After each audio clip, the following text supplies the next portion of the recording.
Okay, guys, my feelings on an electric fuel pump on a street car. My question is, or my answer is, why? Why do you need an electric fuel pump on a street car? That pretty much sums it up right there. Yeah, you could put an electric pump on a street car. 95% of the people wire them wrong.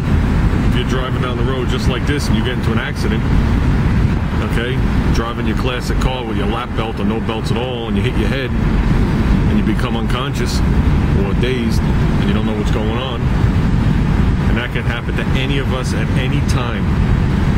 Okay, so don't shit yourself. And the engine dies because you just crushed the radiator into the fan. Okay, the pump is still on and the float's got a little whacked from the incident. What do you think's happening? As you're pumping your 120 gallons an hour all over the engine that's hot and it's flooding all over the place. Hopefully you become conscious before the car bursts into flames. Now the right way to wire it up would be to hook it to like your oil pressure switch and a relay. So the second your engine conks out, the fuel pump dies. And the only thing left to keep the motor running is what's in the bowls. I mean, that's the right way to do it. And then some people argue, well, how did they prime the car to start it? You're supposed to run a secondary momentarily on button that you press on the dash and you could fill the carburetor, which you only have to do if you're working on the carburetor the one time. So, but in my opinion,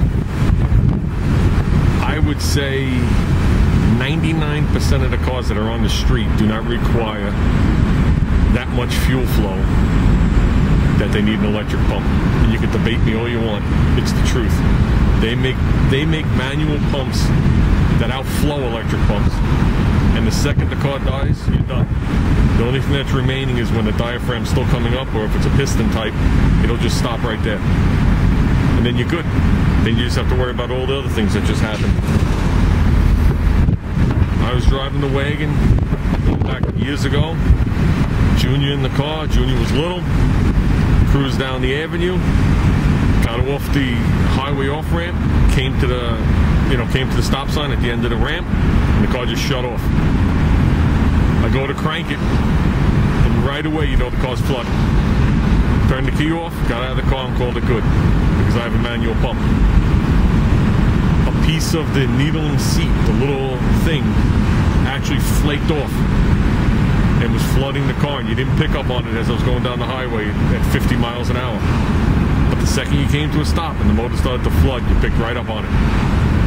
So now if I had an electric pump, the whole time I would have been sitting there trying to figure out what was going on, the engine would have been filling up with fuel.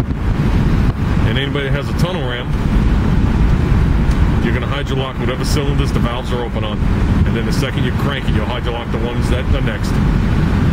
So that's why they banned those original tunnel rams that look like a bread box, because the tubes came up into that bread box too high, and if the car would flood, the gas would lay around all the tubes and just sit there in a puddle, and when the car would backfire, the carburetors would explode off the car.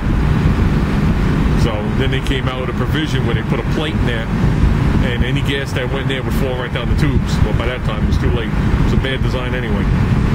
So that's my opinion. Now, I go to cruise night, there are people rolling in with 632s, 1200 horsepower without the nitrous. Yeah, okay, you need an electric pump, but is it really a street car? So, like I said, that's why I say it's debatable.